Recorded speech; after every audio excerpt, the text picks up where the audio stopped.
서원시의 변두리. 좁은 골목 끝자락에 자리한 정수이용원의 유리문 위로 늦가을 햇살이 비스듬히 내려앉았다. 한정수는 평소보다 1시간 일찍 가게의 문을 열었다. 67의 굽은 등이 새벽 공기 속에서 잠시 떨렸다. 그는 셔터를 천천히 올리고 익숙한 손길로 가게 안에 불을 밝혔다. 낡은 형광등 2개가 깜빡이다가 이내 안정된 빛을 뿜어냈다. 빛 아래 드러난 가게는 30년의 세월을 고스란히 담고 있었다. 색이 바랜 거울, 모서리가 둥그러진 가죽 의자 하나, 한쪽 벽을 가득 채운 빛 바랜 포스터들. 모든 것이 그 자리에 그대로였다. 오늘이 이 가게의 마지막 날이라는 사실을 그는 누구에게도 알리지 않았다. 재개발 공고가 붙은 지 벌써 6달이 지났다. 골목의 다른 가게들은 이미 하나둘 떠났다. 떡집도 분식집도 옆 건물의 세탁소도 모두 문을 닫았다. 오직 정수이용원만이 마지막까지 자리를 지키고 있었다. 한정수는 이른 아침의 정적 속에서 잠시 가게를 둘러보았다. 한쪽 구석에는 어제까지 손님이 앉아있던 가죽 의자가 놓여 있었다. 의자의 등받이에는 세월의 흔적이 깊게 새겨져 있었다.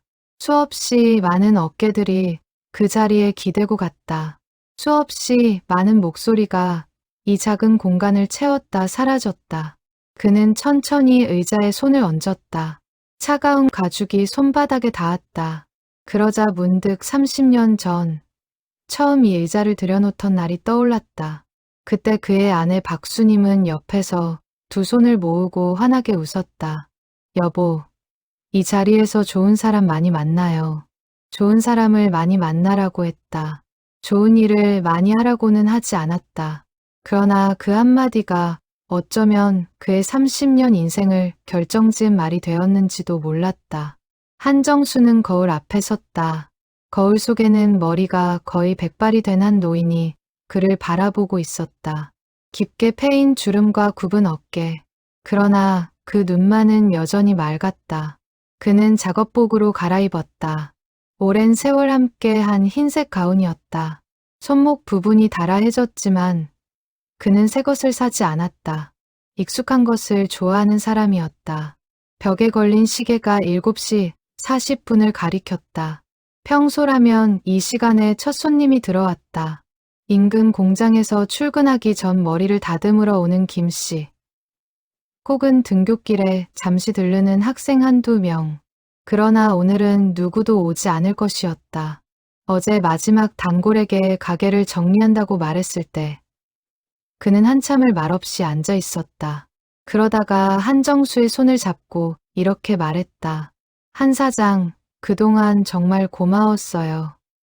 한정수는 그저 고개를 끄덕였다.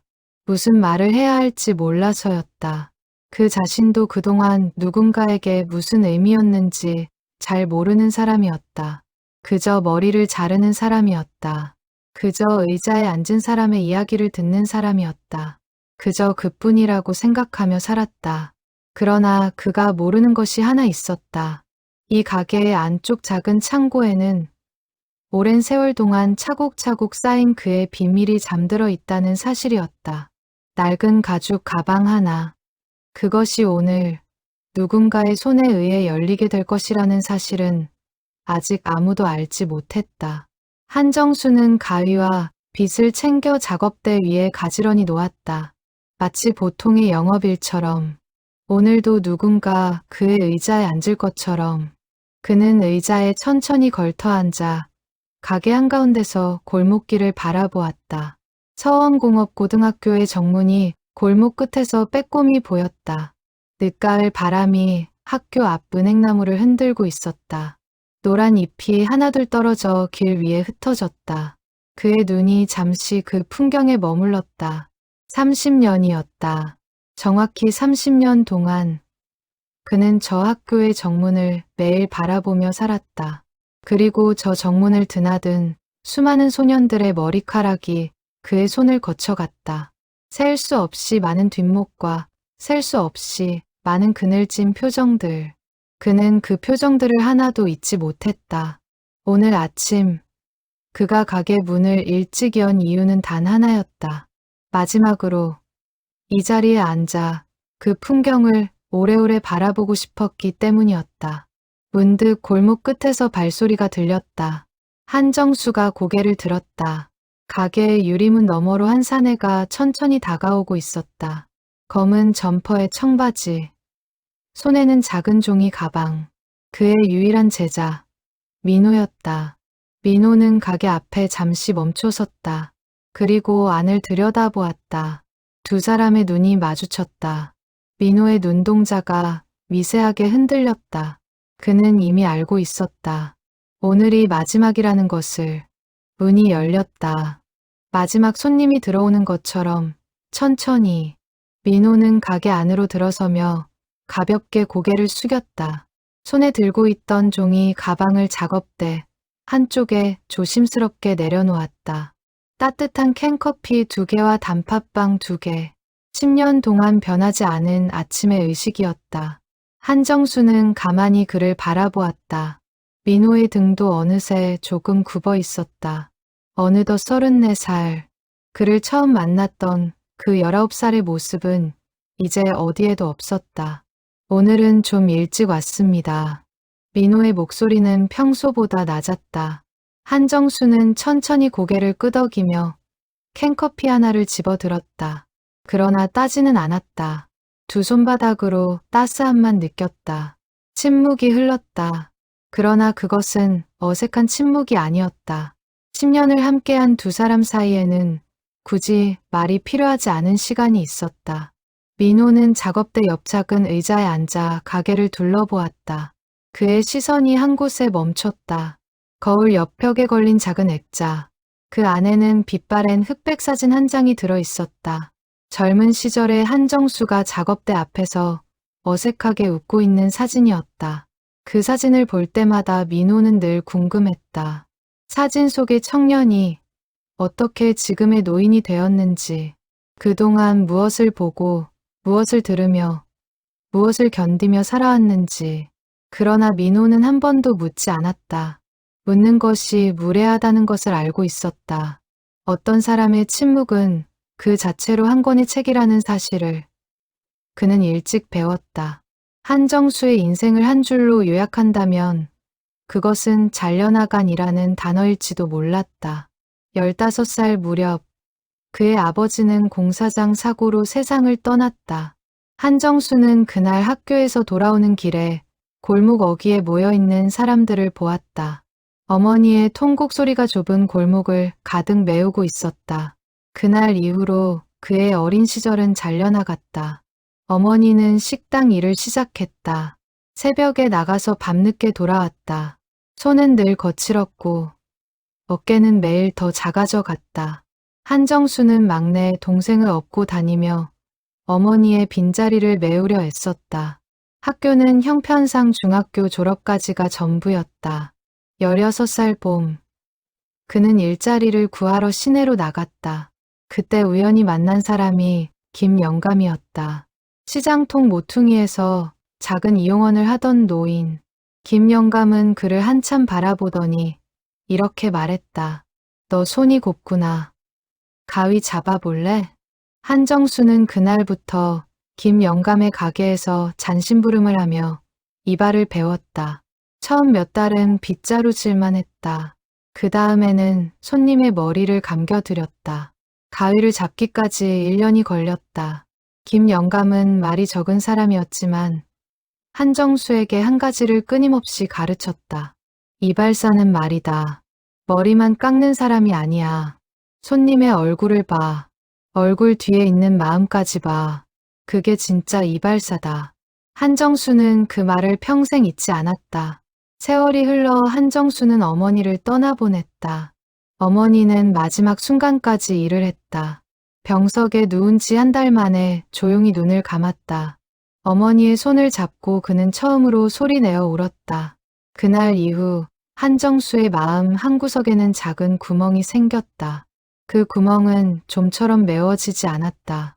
그는 어머니에게 한 번도 따뜻한 옷 한 벌 사드리지 못한 자신을 오래도록 용서하지 못했다.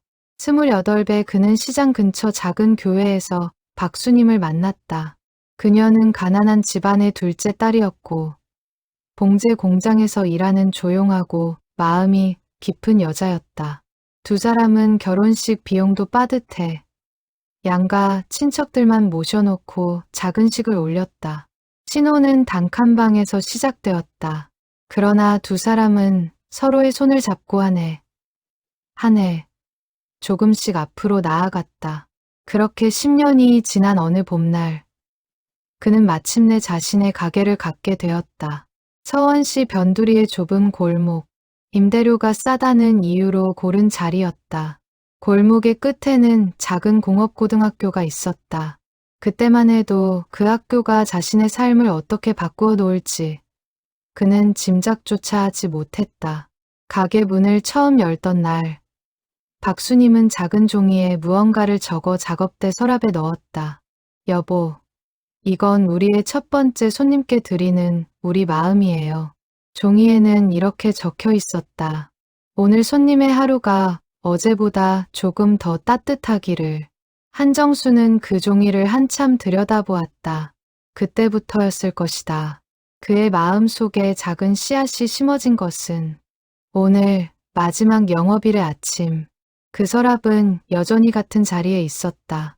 그리고 그 안에는 이제 그 첫 종이가 아닌 훨씬 더 많은 비밀이 잠들어 있었다. 가게의 첫 번째 봄은 손님이 많지 않았다. 한정수는 매일 가게 문을 열고 거리를 바라보며 손님을 기다렸다. 박수님은 가끔 집에서 만든 김밥을 들고 와 둘이 함께 점심을 먹곤 했다. 그러던 어느 4월 오후였다. 골목 끝에서 한 소년이 천천히 걸어 들어왔다.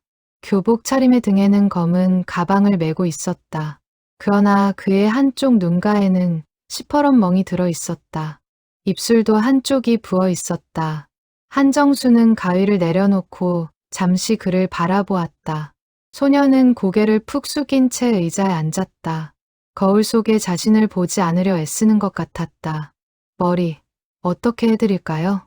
한정수가 부드럽게 물었다. 그냥 짧게요. 소년의 목소리는 작았다. 거의 들리지 않을 정도였다. 한정수는 천천히 가위를 들었다. 소년의 머리카락은 윤기가 없었다. 잘 씻지 못한 듯한 냄새도 희미하게 났다. 그러나 한정수는 아무 말도 하지 않았다. 가위질이 시작되었다.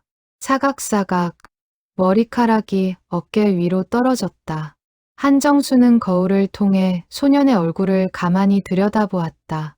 멍든 눈과 부은 입술, 그리고 무엇보다 그 눈동자. 그 눈동자에는 빛이 없었다. 무언가 깊은 곳에서부터 꺼져 있는 듯한 눈빛이었다. 김영감의 말이 떠올랐다. 얼굴 뒤에 있는 마음까지 봐. 한정수는 그 마음을 들여다보고 있었다. 그러자 가슴 한쪽이 미세하게 시려왔다. 가위질이 끝나갈 무렵 한정수는 조심스럽게 입을 열었다. 학생, 머리 모양 이렇게 해도 괜찮을까? 소녀는 거울을 잠시 바라보더니 작게 고개를 끄덕였다. 네, 괜찮아요. 많이 짧게 해줄게. 시원할 거야. 한정수는 천천히 정성스럽게 가위질을 했다. 평소보다 2배는 더 오래 걸렸다. 그러는 동안 그는 마음속으로 무수히 많은 말을 삼켰다. 너 누구한테 맞은 거니? 집에서 그러는 거니? 학교에서 그러는 거니? 그러나 묻지 않았다. 어떤 상처는 함부로 만지면 더 깊어진다는 것을 그는 알고 있었다. 이발이 끝나자 소녀는 작은 동전 몇 개를 작업대에 올려놓았다. 동전들이 가지런하지 못한 채 흩어져 있었다. 부족한 돈이었다. 그러나 한정수는 그것을 받아 서랍에 넣었다. 고마워요. 소녀는 작은 목소리로 말하며 일어섰다. 문을 나서려는 그의 등을 한정수가 잠시 바라보았다. 그리고 그는 무언가에 떠밀리듯 입을 열었다. 학생. 소년이 돌아보았다. 다음에 또 와요. 머리 자라면 다시 와요. 소년의 눈동자가 잠시 흔들렸다. 그는 작게 고개를 끄덕이고 가게를 나섰다. 그날 저녁, 한정수는 집에 돌아와 잠을 이루지 못했다. 그 소년의 멍든 얼굴이 자꾸만 떠올랐다. 그 꺼진 눈빛이 가슴에 박혀 잠을 쫓아냈다. 박수님은 옆에서 잠든 남편의 뒤척임을 가만히 지켜보다가 조용히 일어났다. 그녀는 부엌으로 가서 따뜻한 보리차 한 잔을 끓여왔다. 무슨 일 있어요? 한정수는 한참을 망설이다가 오늘 오후의 일을 이야기했다. 박수님은 묵묵히 들었다. 이야기가 끝나자 그녀는 조용히 입을 열었다. 여보, 그 아이한테 뭐 해줄 수 있는 게 없을까요? 한정수는 한참을 생각했다. 그리고 책상으로 가서 종이 한 장과 펜을 꺼냈다. 그는 오랫동안 종이를 들여다보았다. 무슨 말을 써야 할지 알 수 없었다. 그저 그 소년의 멍든 얼굴이 떠올랐다. 그 꺼진 눈빛이 떠올랐다. 그리고 그는 천천히 한자 한자 적어 내려가기 시작했다. 학생에게 오늘 우리 가게에 와줘서 고마웠어요. 학생의 마음이 많이 힘들어 보였어요. 누가 학생에게 그랬는지 나는 모릅니다. 그러나 학생은 잘못한 게 없어요. 학생은 좋은 사람이에요. 그것만은 내가 알아요. 세상에는 학생을 아껴주는 사람이 분명히 있을 거예요. 지금 보이지 않더라도 어딘가에 있어요. 그러니까 학생, 살아있어 주세요. 살아있어야 그 사람을 만날 수 있어요. 이름은 묻지 않겠습니다. 누구한테든 말하지 마세요. 그저 학생이 잘 자라기를 멀리서 빌어주는 사람이 있다는 것만 기억해 주세요. 한 사람의 마음으로부터.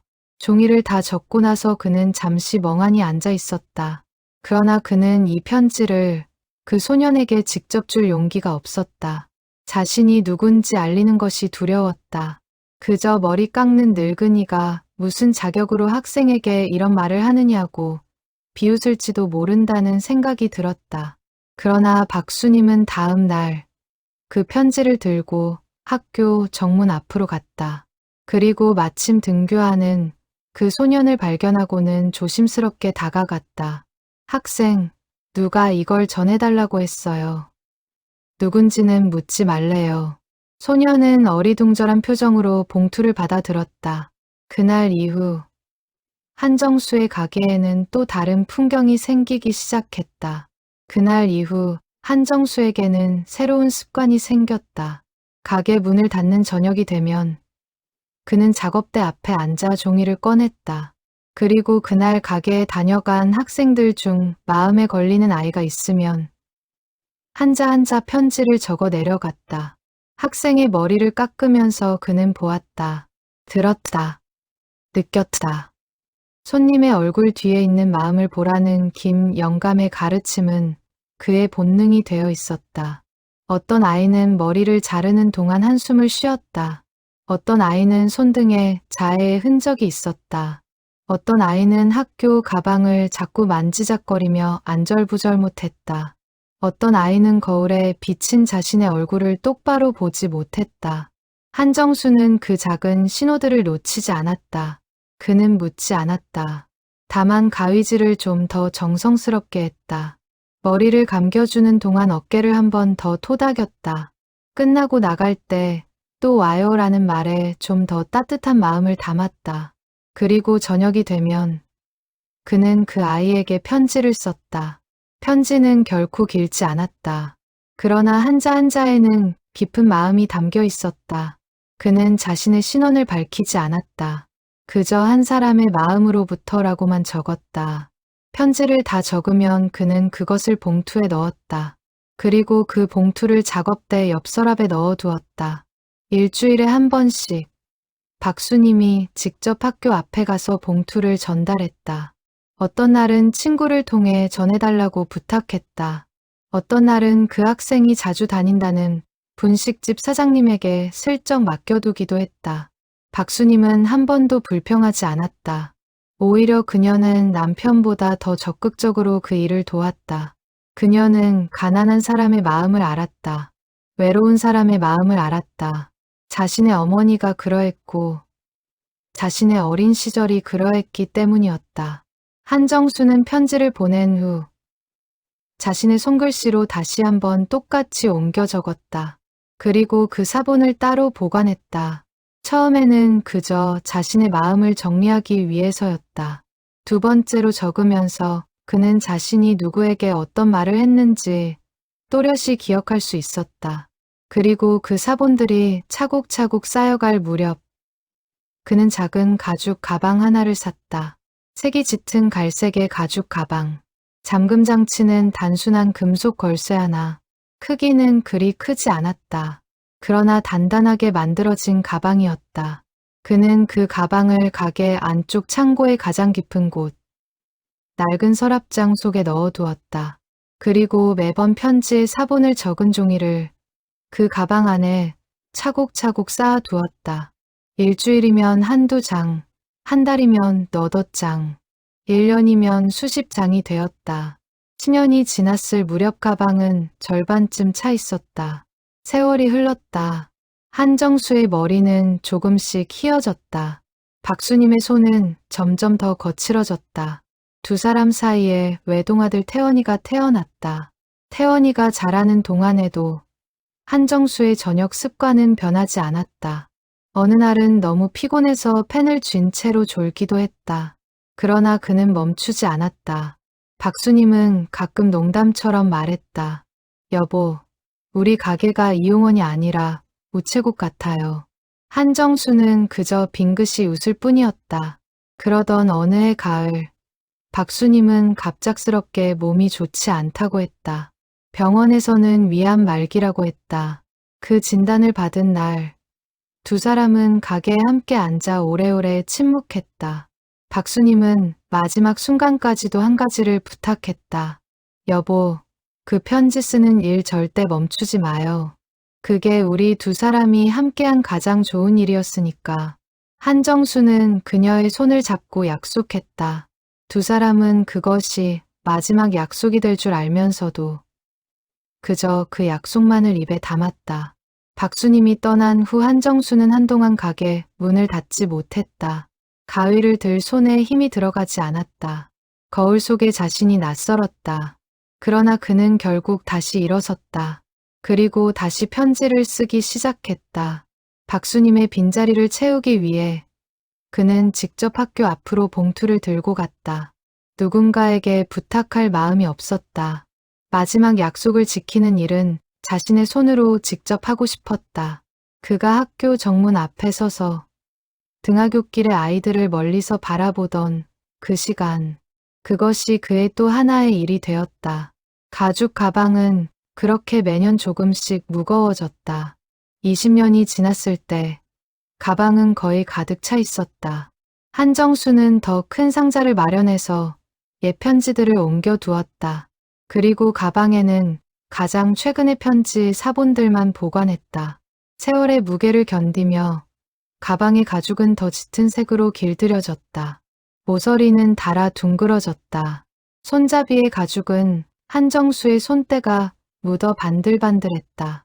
그 가방은 그의 비밀이었다. 그가 살아온 시간의 무게였다. 그리고 그가 누구에게도 말하지 않은 사랑의 기록이었다. 세월의 강물은 흘렀고 한정수의 손은 늙어갔다. 그가 50을 넘기던 어느 해 겨울이었다. 그의 겨울은 유난히 추웠다. 골목길의 가로등이 새벽까지 외롭게 빛났다. 가게의 유리문에는 매일 아침 서리가 두껍게 끼었다. 그날 오후 가게에 한 소년이 들어왔다. 키가 큰 편이었지만 어깨가 좁고 마른 아이였다. 교복 위에 입은 회색 점퍼는 오래되어 보였다. 머리카락이 어깨까지 내려와 있었다. 이발 좀 하려고요. 목소리는 무겁고 낮았다. 한정수는 그를 의자에 앉히고 천천히 머리를 살폈다. 그러다가 그의 손을 보았다. 손등 위에 가느다란 상처가 여러 개나 있었다. 깊지는 않았으나 새로운 상처와 오래된 상처가 함께 있었다. 한정수의 가슴이 작게 내려앉았다. 그는 평소처럼 가위를 들었다. 머리를 자르는 동안 어떤 말도 하지 않았다. 그러나 그의 손은 평소보다 더 오래, 더 정성스럽게 움직였다. 사각사각. 가위 소리가 작은 가게 안에 울렸다. 이발이 끝나고 머리를 감겨드리는 동안 소년의 어깨가 미세하게 떨리는 것을 그는 느꼈다. 그러나 그는 묻지 않았다.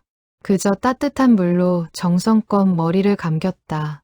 수건으로 천천히 말려주었다. 소년이 거울 앞에 다시 앉았을 때 그의 눈에는 물기가 어려 있었다. 그러나 그는 그것을 들키지 않으려고 고개를 숙였다. 학생, 머리 잘 어울리네. 인물이 살아났어. 한정수가 따뜻하게 말했다. 소년은 고개를 작게 끄덕였다. 그리고 작은 목소리로 말했다. 감사합니다.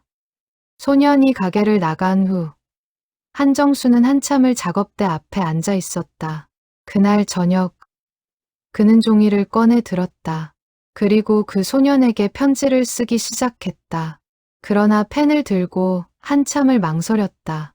어떤 말을 해야 할지 알 수 없었다. 그저 그 손등의 상처가 자꾸 떠올랐다.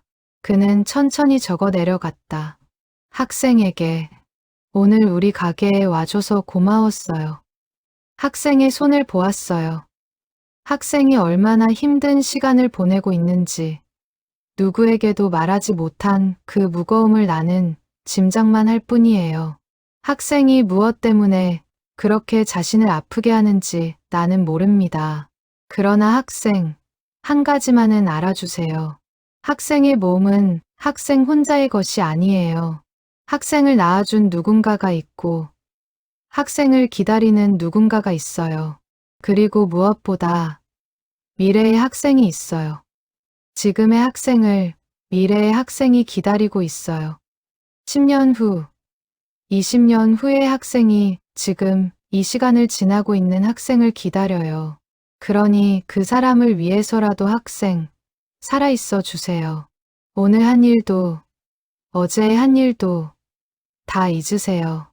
내일은 내일의 학생이 다시 시작할 수 있어요. 매일 아침이 새로운 날이에요. 한 사람의 마음으로부터. 한정수는 편지를 봉투에 넣었다. 그리고 다음 날 학교 앞에 가서 슬그머니 가방 속에 끼워 넣었다. 소년이 등교하던 길에 마침 잠시 가방을 내려놓는 순간이었다. 그는 알지 못했다. 그 편지가 그 소년에게 어떤 의미가 될지를. 그날 밤, 그 소년은 동네 외곽의 다리 위에 서 있었다. 소년의 이름은 민호였다. 19, 고등학교 3학년. 아버지는 도박으로 가산을 탕진하고 집을 나간 지 오래였다. 어머니는 2가지 일을 하며 그와 2 동생을 키웠다. 그러나 어머니는 늘 지쳐 있었다. 동생들은 어렸고 집은 좁았고 잠은 늘 부족했다. 그날 학교에서 그는 한 친구로부터 모욕을 당했다. 가난한 집안에 대한 비웃음이었다. 민호는 아무 말도 하지 않았다. 그러나 그날 밤 모든 것이 한꺼번에 무너져 내렸다. 그는 다리 위에 서서 한참을 아래의 검은 강물을 바라보았다. 머릿속에는 어머니의 지친 얼굴이 떠올랐다. 동생들의 빈약한 도시락이 떠올랐다.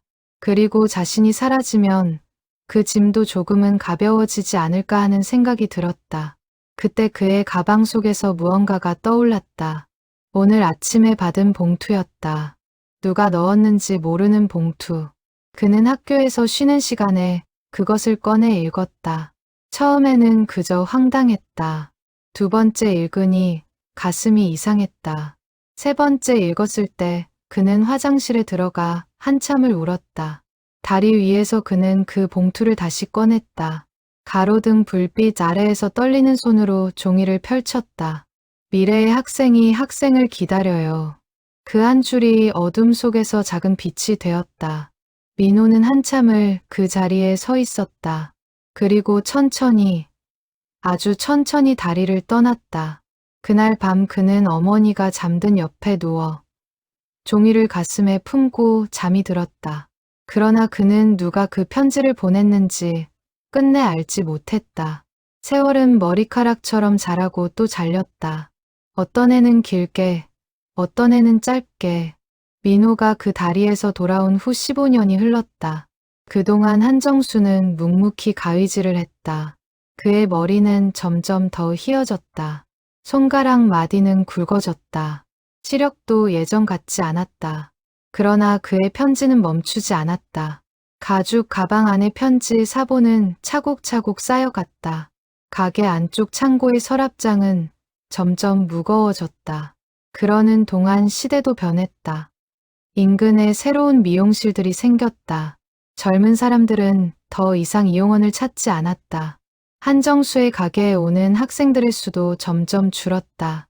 그러나 골목 안의 가난한 학생들에게 정수이용원은 여전히 가장 싼 가게였다. 그리고 가장 따뜻한 가게였다. 한정수의 외동아들 태원은 어느덧 40이 되었다. 그는 어릴 적부터 아버지의 가게를 못마땅해 했다. 가난한 골목, 낡은 의자, 학생들의 그늘진 얼굴. 그는 그것들이 싫었다. 그가 대학을 졸업하고 다른 도시의 교사가 되자 그는 아버지에게 가게를 정리하라고 자주 말했다. 아버지, 이제 그만하셔도 돼요. 저랑 함께 사세요. 그 가게 정리하시고. 그러나 한정수는 늘 같은 대답을 했다. 태원아, 아직은 안 된다. 아직 할 일이 남아있어. 태원은 그것이 무슨 말인지 알지 못했다. 그저 늙은 아버지의 고집이라고만 생각했다. 두 사람은 그 일로 자주 다투었다. 명절에 만나도 그 이야기가 나오면 분위기는 차가워졌다. 한정수는 아들에게 자신의 비밀을 한 번도 말하지 않았다. 가죽 가방의 존재를 그는 아내 박수님 외에는 누구에게도 말한 적이 없었다. 그러던 어느 봄날 가게 문에 작은 종이가 붙어 있었다. 가게에 들어가려던 한정수는 그 종이를 멍하니 바라보았다. 재개발 안내문이었다. 이 일대가 정비구역으로 지정되었다는 내용이었다. 가게는 6달 안에 비워야 했다. 한정수는 그 종이를 떼어 손에 들었다. 그리고 천천히 가게 안으로 들어왔다. 그는 의자에 앉아 오래도록 종이를 들여다보았다. 가슴 한쪽이 묵직해졌다. 이 가게가 사라진다. 이 의자가 사라진다. 이 거울이 사라진다. 이 자리에서 보냈던 30년이 사라진다. 그러나 가장 마음에 걸린 것은 그것이 아니었다. 그가 매일 바라보던 학교의 정문이 더 이상 보이지 않게 된다는 사실이었다. 그가 매일 등하굣길의 아이들을 멀리서 바라볼 수 없게 된다는 사실이었다. 그리고 무엇보다 그의 편지가 끝난다는 사실이었다.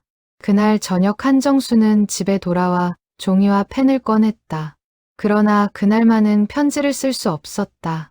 그는 빈 종이를 한참 들여다보았다. 그러다가 펜을 내려놓고 천천히 자리에서 일어났다.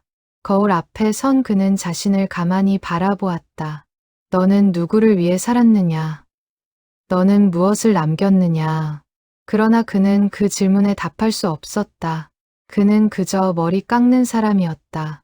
늙은 이발사. 누구도 기억하지 않을 골목의 노인. 그는 그것이 자신의 전부라고 생각했다. 그러나 그가 모르는 곳에서 그의 편지를 받았던 수많은 청년들이 살고 있었다. 그 편지를 가슴에 품고 살아온 사람들이 있었다. 그 편지를 액자에 넣어 책상 위에 두고 사는 사람도 있었다.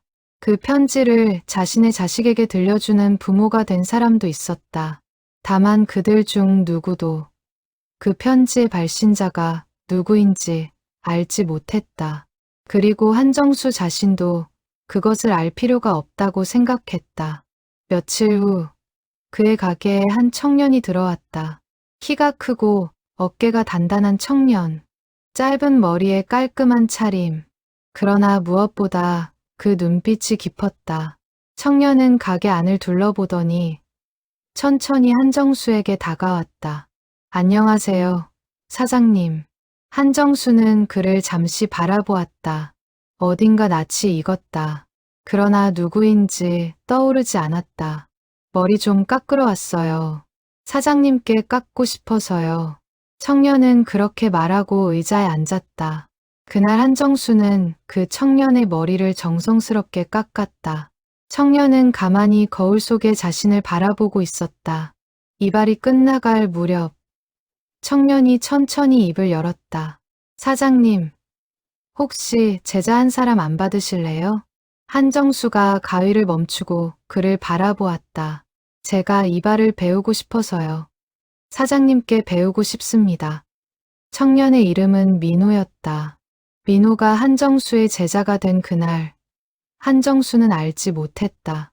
자신의 가게에 들어온 그 청년이 15년 전 어느 겨울날 다리 위에 서 있던 그 소년이라는 사실을, 손등에 가느다란 상처가 있던 아이, 머리를 감겨주는 동안 어깨가 떨리던 아이, 그가 처음으로 미래의 학생이 학생을 기다린다라고 적어 보냈던 그 소년, 그리고 민호 역시 자신의 새 스승이 그날 자신을 살린 사람이라는 사실을 알지 못했다. 민호는 그동안 인생의 굴곡을 많이 겪었다. 어머니는 그가 23살 되던 해에 과로로 쓰러지셨다. 다행히 회복하셨지만 그는 그날 이후 어머니의 짐을 덜어드리기로 결심했다. 그는 공장 일과 야간 대학을 병행했다. 두 동생을 키워냈다. 그러던 어느 봄, 그는 우연히 어릴 적 살던 동네를 지나가게 되었다. 그리고 골목 끝에서 작은 이용원의 간판을 보았다. 정수이 용원. 15년 전에 그가 마지막으로 머리를 깎았던 곳. 그날 밤 다리에서 돌아온 후 민호는 그 가게에 다시 가지 않았다. 죽음을 생각했던 자신을 다시 마주하기가 두려웠기 때문이었다. 그는 그 봉투에 편지만은 평생 간직했다. 지갑 안쪽에 작게 접어넣고 다녔다. 힘들 때마다 꺼내 보았다. 이제 그는 그 동네에 다시 와 있었다. 그리고 그는 가게의 유리문 너머로 한 늙은 이발사의 모습을 보았다. 머리가 백발이 된 한 사람. 그러나 어딘가 익숙한 손길로 가위를 놀리는 사람. 민호는 그날 한참을 가게 앞에 서 있었다. 그리고 다음 날 그는 무엇에 이끌리듯 가게에 들어섰다. 이발이 끝나갈 무렵 그는 자신도 모르게 입을 열었다. 제자가 되고 싶다고. 왜 그랬는지는 자신도 알지 못했다. 그저 그 늙은 이발사의 손이 따뜻하다고 느꼈다. 그 가위 소리가 그리웠다고 느꼈다. 어쩌면 자신이 잃어버린 무언가가 이 가게 안에 있다고 생각했는지도 몰랐다. 한정수는 처음에는 거절했다. 그는 자신이 누군가의 스승이 될 자격이 없다고 생각했다. 그저 늙은 이발사일 뿐이라고 말했다. 그리고 가게도 곧 정리할 것이라고도 했다. 그러나 민호는 포기하지 않았다. 그는 한 달 동안 매일 아침 가게에 와서 청소를 했다. 점심을 사들고 와서 함께 먹었다. 늦은 저녁이 되어 가게 문을 닫을 때까지 곁을 떠나지 않았다. 한 달이 지나자 한정수는 결국 고개를 끄덕였다. 한번 해봐. 그러나 가게가 오래 가지 않을 거다. 민호는 환하게 웃었다. 그날부터 두 사람의 10년이 시작되었다. 민호는 빠르게 배웠다. 가위 잡는 법, 빗으로 머리카락을 들어 올리는 각도, 손님의 어깨에 천을 두르는 법까지. 한정수는 가르치는 사람이 아니라 함께 있는 사람이었다. 그는 말로 가르치지 않았다. 그저 자신의 손이 움직이는 것을 보여주었다. 민호는 옆에서 그것을 따라했다. 3달이 지나자 민호는 손님의 머리를 직접 깎기 시작했다. 한정수는 옆에서 묵묵히 그것을 지켜보았다. 가끔 손이 살짝 어색해지면 그는 조용히 다가가 손목의 각도를 살짝 바로잡아 주었다. 손은 부드럽게, 머리카락이 너를 따라오게 해. 민호는 그 말을 평생 잊지 않았다. 세월이 흘렀다. 10년이 지났다. 민호는 어느덧 한정수의 동료가 되었다. 가게는 점점 더 손님이 줄었지만 두 사람은 매일 함께 가게를 지켰다. 한정수가 한쪽 의자에서 손님을 받고 민호가 다른 보조 의자에서 보조 일을 도왔다. 늙은 손과 젊은 손이 작은 공간에서 한가락의 노래처럼 어울렸다. 민호는 어느 날 한정수에게 말했다. 선생님, 저는 선생님 같은 이발사가 되고 싶어요. 사람의 마음까지 깎아주는 이발사요. 한정수는 그저 빙긋이 웃었다. 그러나 그날 저녁 그는 종이를 꺼내 민호에게 줄 편지를 적기 시작했다. 그러나 그 편지는 결국 봉투에 넣어지지 못한 채 가죽 가방 안에 그대로 잠들었다. 왜 그랬을까? 한정수는 자신의 마음을 알 수 없었다. 그는 민호에게 직접 말로 표현하지 못하는 것이 있었다. 자신이 너무 작아 보였기 때문이었을 것이다. 세월은 흘렀다. 그리고 마침내 그날이 왔다. 가게의 마지막 영업일. 가을의 끝자락. 늦가을 햇살이 골목 끝까지 길게 드리워진 그날 아침. 한정수는 평소보다 1시간 일찍 가게의 문을 열었다. 그리고 민호는 1시간 일찍 가게에 도착했다. 두 사람 모두 오늘이 무엇의 마지막인지를 알면서도 마지막이라는 단어를 입에 담지 않았다. 아침 햇살이 가게의 유리문을 통해 비스듬히 들어왔다. 한정수와 민호는 작업대 앞에서 캔커피를 함께 마셨다. 두 사람 사이에는 굳이 말이 없어도 흐르는 것이 있었다. 선생님, 오늘은 손님 안 받으세요? 민호가 조심스럽게 물었다. 한정수는 잠시 침묵하더니 천천히 대답했다. 오늘은 그냥 가게를 정리하자. 민호는 고개를 끄덕였다. 그리고 두 사람은 조용히 일어났다. 가게의 짐을 정리하는 일은 생각보다 많은 시간이 걸렸다. 작은 가게 안에는 30년의 시간이 켜켜이 쌓여 있었다. 거울에 끼워둔 영수증 한 장, 작업대 서랍 안에 낡은 가위, 벽에 걸린 빛바랜 달력. 모든 것이 사연을 가지고 있었다. 한정수는 가위를 하나하나 천으로 닦아 보자기에 쌌다. 거울도 조심스럽게 떼어냈다. 의자는 새 주인에게 보낼 예정이었다. 어느 시골 마을의 작은 미용실에서 그것을 받아 쓰겠다고 했다. 오후 3시쯤 두 사람은 가게의 안쪽 작은 창고에 들어갔다. 그 안에는 오랜 세월 동안 모아둔 잡동사니들이 가득했다. 낡은 수건, 빈 샴푸통, 부서진 빗자루, 그리고 가장 깊은 곳에 놓인 낡은 서랍장. 한정수는 그 서랍장 앞에서 잠시 멈춰 섰다. 민호야. 그는 천천히 입을 열었다. 이 안에 있는 건 내가 직접 꺼낼게. 민호는 의아한 표정으로 그를 바라보았다. 그러나 곧 고개를 끄덕이고 가게 쪽으로 돌아갔다. 한정수는 혼자 남아 서랍장의 가장 아래 칸을 열었다. 그 안에는 큰 종이 상자 2개가 있었다. 그리고 그 옆에 짙은 갈색의 낡은 가죽 가방 하나. 그는 떨리는 손으로 가죽 가방을 꺼냈다. 그리고 한참을 그것을 끌어안고 그 자리에 앉아 있었다. 가방은 무거웠다. 그 안에는 30년의 시간이 들어 있었다. 100명도 넘는 청년들의 이름이, 그가 보낸 말들이, 박수님과 함께한 저녁의 펜질이. 한정수는 천천히 가방을 열었다. 안에는 작은 봉투들과 종이 묶음들이 가지런히 정리되어 있었다. 가장 오래된 것은 빛이 발에 갈색이 되어 있었다. 가장 최근의 것은 아직 잉크가 선명했다. 그는 한 장을 무작위로 집어들었다. 펼쳐 읽었다. 그것은 10년쯤 전 어떤 학생에게 보냈던 편지였다. 어머니가 병으로 쓰러진 학생이었다. 그가 그 학생에게 무엇이라고 적었는지 그는 또렷이 기억했다. 다시 한 장을 들어 펼쳤다. 또 다른 편지. 또 다른 얼굴. 그는 그 얼굴을 기억했다. 잊은 적이 없었다. 한정수는 그 자리에 앉아 종이를 하나하나 천천히 만져보았다. 그러는 동안 시간이 얼마나 흘렀는지 그는 알지 못했다. 문득 그가 고개를 들었을 때 창고의 입구에 민호가 서 있었다. 민호의 손에는 차 한 잔이 들려 있었다. 선생님, 차 좀 드세요. 민호는 한정수의 손에 든 가방을 보았다. 그리고 그 옆에 놓인 편지들을 보았다. 이게 뭐예요? 한정수는 한참을 망설였다.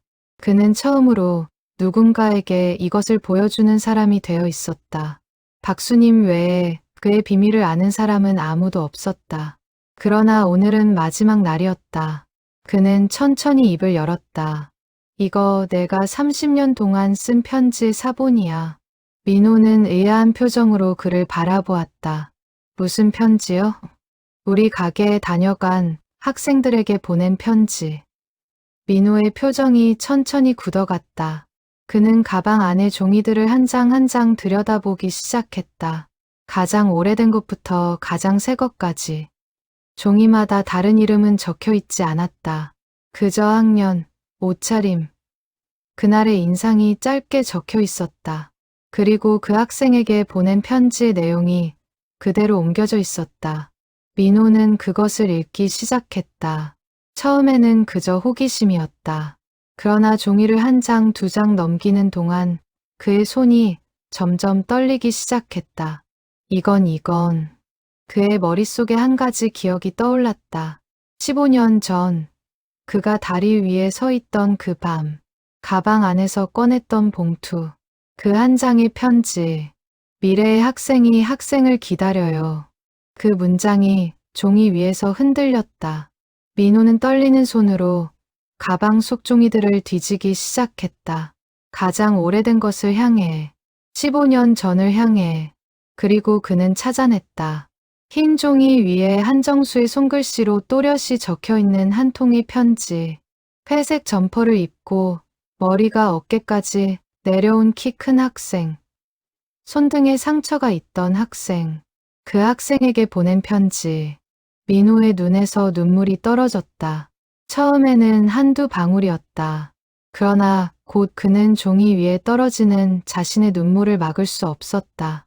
그는 천천히 고개를 들어 한정수를 바라보았다. 한정수는 그저 영문을 모른 채 늙은 눈으로 자신의 제자를 바라보고 있었다. 그 순간 두 사람 사이에 흐른 침묵은 30년의 시간을 한꺼번에 짊어진 침묵이었다. 민호는 손에 든 종이를 한참 동안 바라보았다. 이 종이가 자신의 인생을 어떻게 바꾸어 놓았는지 그는 누구에게도 다 설명할 수 없었다. 그날 밤, 다리 위에서 그는 모든 것을 끝내려 했다. 그러나 가방 안의 봉투 하나가 그를 멈추게 했다. 그는 15년 동안 그 종이를 지갑에 품고 다녔다. 시험 보러 갈 때도, 면접을 볼 때도, 어머니가 쓰러지셨을 때도, 동생이 결혼식을 올릴 때도, 그가 그 종이의 발신자를 찾기 위해 노력하지 않은 것은 아니었다. 그는 한때 학교에 가서 묻기도 했다. 누가 자신에게 봉투를 전해주었는지 기억하는 사람을 찾았다. 그러나 그것을 기억하는 이는 없었다. 세월이 흐르면서 민호는 그것을 운명이라고 생각했다. 어쩌면 신이 자신에게 보낸 편지였을지도 모른다고. 그 편지를 누가 썼는지는 중요하지 않다고. 중요한 것은 자신이 살아남았다는 사실이라고. 그러나 지금 그는 그 편지를 쓴 사람을 마주하고 있었다. 이 늙은 손이, 이 가위를 잡던 손이, 자신에게 가위질을 가르쳐준 손이, 자신을 살린 그 한 통의 편지를 쓴 손이었다. 민호는 떨리는 목소리로 입을 열었다. 선생님. 한정수는 그를 바라보았다. 이 편지의 학생이 저예요. 한정수의 얼굴이 천천히 굳어갔다. 그는 종이를 다시 한번 들여다보았다. 그리고 민호를 바라보았다. 다시 종이를, 다시 민호를. 그의 입술이 작게 떨렸다. 그러나 말이 나오지 않았다. 선생님, 15년 전 그 겨울에 회색 점퍼를 입고 머리를 깎으러 왔던 그 학생이 저예요. 손등에 상처가 있던 그 학생이 저였어요. 민호의 목소리가 점점 떨렸다. 그날 밤 저는 다리 위에 있었어요. 모든 걸 끝내려고요. 그런데 가방 안에서 이 편지가 떠올랐어요. 학교에서 누가 넣었는지 모르는 봉투요. 그 한 장의 편지가 저를 살렸어요. 한정수는 그 자리에 그대로 굳어 있었다. 그의 늙은 눈이 천천히 흔들렸다. 깊게 패인 주름 위로 무언가가 천천히 흘러내렸다. 선생님 10년 동안 저는 알지 못했어요. 그 편지를 쓴 분이 바로 제 옆에 있었는데 매일 같이 가위질을 하던 그분이 저를 살린 분이었는데 저는 10년이 지나서야 알았어요. 한정수는 입을 열려고 했다. 그러나 목이 막혀 소리가 나지 않았다. 그는 그저 천천히 손을 뻗었다. 그리고 민호의 어깨에 손을 얹었다. 민호는 그 자리에 무릎을 꿇었다. 그의 어깨가 한정수의 손 아래에서 흔들렸다. 그는 목소리를 내지 않으려 애썼다. 그러나 그의 가슴 속에서 무너지는 것이 너무 많았다. 선생님 감사합니다. 정말 정말로 감사합니다. 민호는 한참을 그 자세로 있었다. 한정수는 그저 그의 어깨에 손을 얹고 아무 말도 하지 못한 채 그 자리에 서 있었다. 밖에서는 늦가을의 햇살이 골목으로 천천히 기울고 있었다. 작은 가게의 창고 안, 두 사람의 그림자가 종이 묶음 위로 길게 드리워졌다. 오랜 침묵 끝에 한정수가 천천히 입을 열었다. 민호야. 그의 목소리는 떨리고 있었다. 나는 내가 누구를 살린 줄도 몰랐다. 그저 그 학생이 살아있기를 바랐을 뿐이다. 그날 그 학생이 살아있기만을 바라며 그 편지를 썼다. 민호는 천천히 고개를 들었다. 두 사람의 눈이 마주쳤다. 그래서 너는... 한정수의 눈에서 마침내 무언가가 흘러내렸다. 그는 평생 잘 울지 않는 사람이었다. 어머니가 돌아가셨을 때도, 아내 박수님을 떠나보냈을 때도 그는 거의 울지 않았다. 그러나 지금 그는 자신도 모르게 눈물이 흐르는 것을 알았다. 그래서 너는 살아 있었구나. 살아서 내 옆에 와 있었구나. 민호는 다시 고개를 숙였다. 두 사람은 한참을 그렇게 있었다. 그 작은 창고 안, 가죽 가방 하나가 두 사람 사이의 강물이 되었다. 그 강물은 깊었고 따뜻했고 길었다.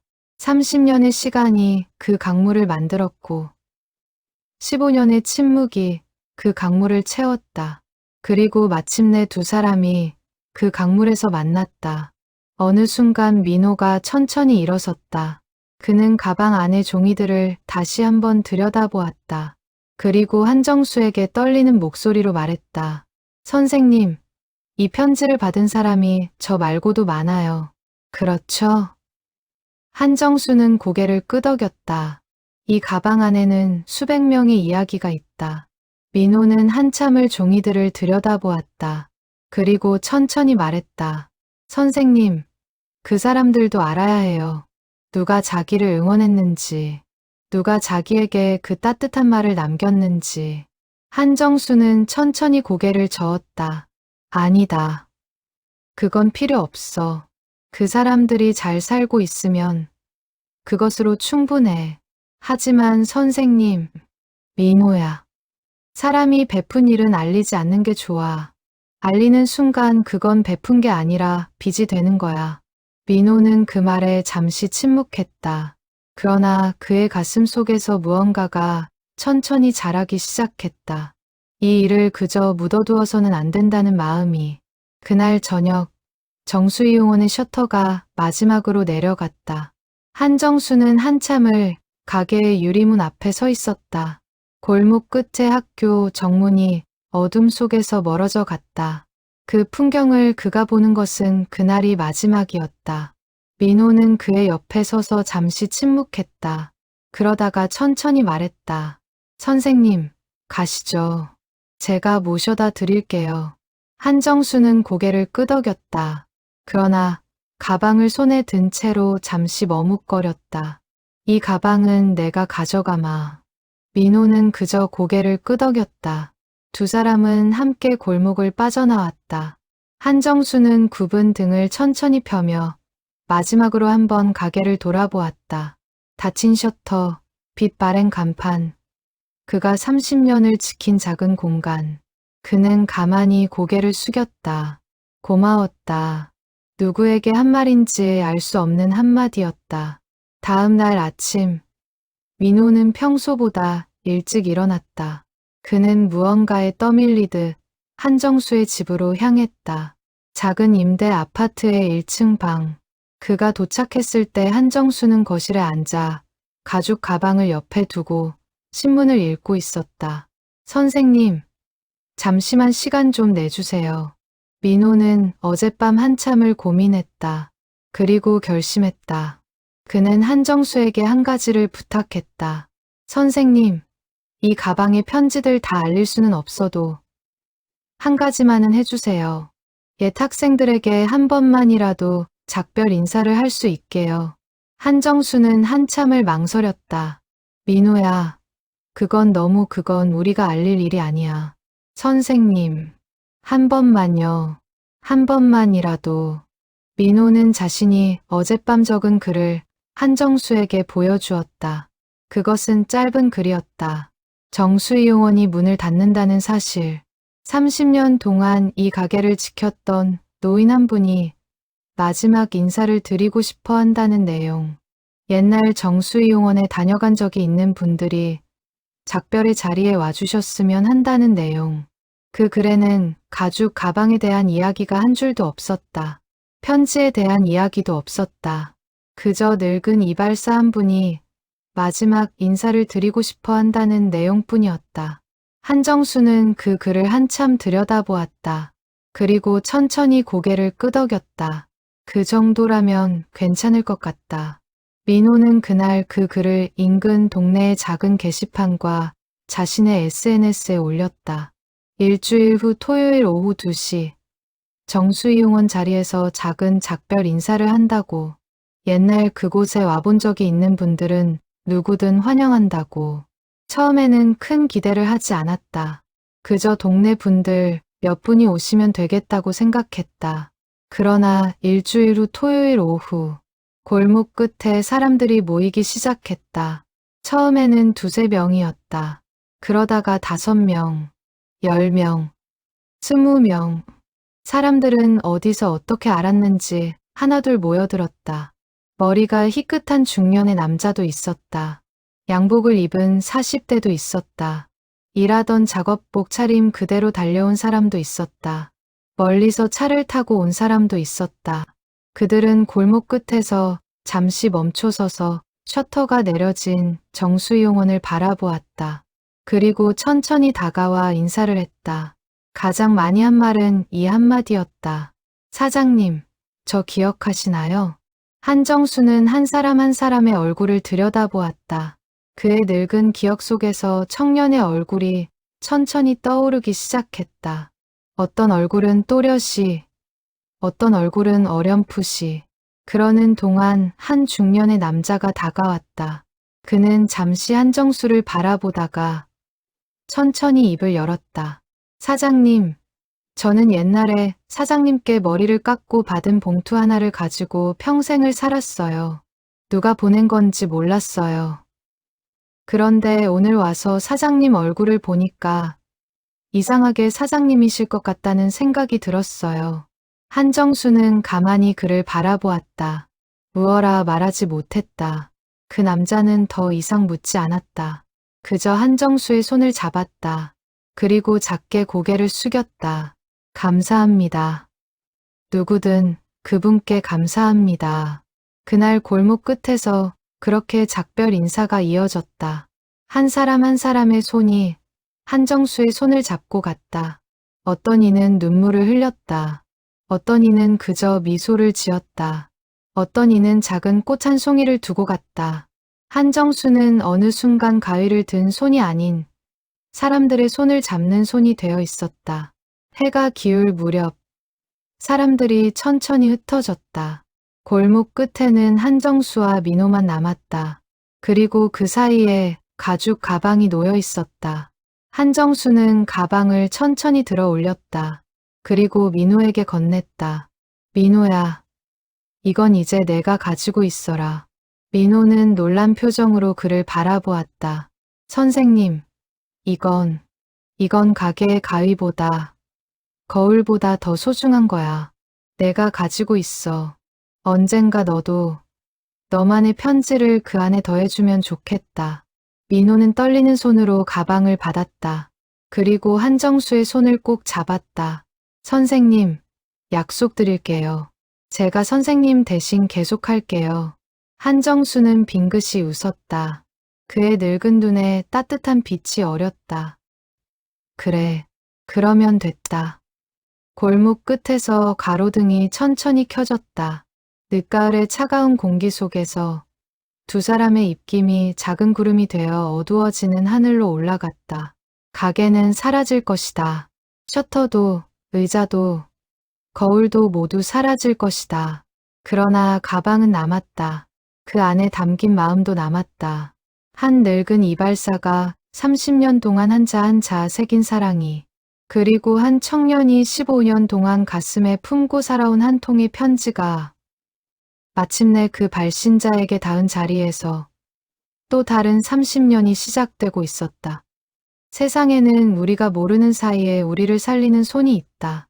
세상에는 우리가 모르는 사이에 우리를 응원하는 마음이 있다. 그것이 보이지 않더라도 어딘가에 분명히 있다.